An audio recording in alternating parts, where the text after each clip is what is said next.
Mamadou Bellosso, victime de violences inouïes lors des manifestations au stade de Dixon, a témoigné ce mardi 25 juillet 2023 devant le tribunal criminel de Dixon.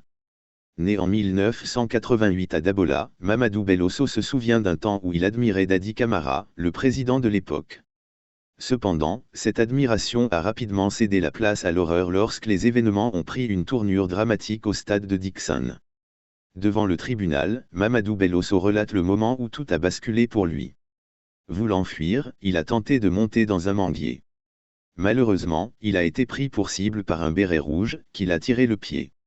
La violence de l'attaque a été extrême, avec des coups à la tête et des injures proférées à son encontre.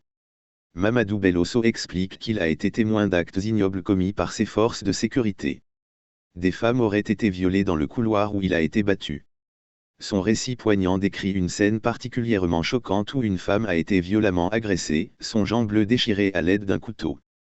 Cette femme, dit-il, criait pour demander de l'aide là où j'étais couché, c'est là-bas il violait les femmes. C'est dans ce couloir qu'il les violait. J'ai vu une grosse dame qui portait un gant bleu. C'est le couteau qu'ils ont utilisé pour déchirer son pantalon. J'ai entendu la femme crier Woine Nanjara. Selon Bellosso, le militaire qui le battait a cru qu'il était mort et l'a abandonné. C'est ainsi que d'autres manifestants sont venus le prendre pour le faire sortir. Pensant que cela leur permettrait eux aussi de se sauver. C'est pendant qu'ils le portaient, un d'entre eux a reçu une balle dans la tête. Le sang de celui-ci est tombé sur lui.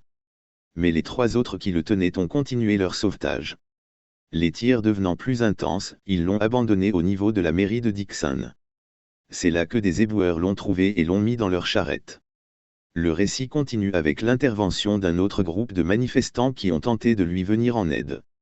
Ils ont cherché à contacter son frère pour obtenir de l'aide, mais les tirs ont repris et ont contraint ce groupe à s'enfuir, laissant Mamadou Bellosso une nouvelle fois dans une situation désespérée. Finalement, Mamadou Bellosso a été conduit à la clinique du Dr Sow. Au-delà de son témoignage, Mamadou Bellosso exprime ses sentiments envers Dadi Camara, soulignant comment son admiration pour le président s'est transformée en peur et en rejet face à la violence de la répression.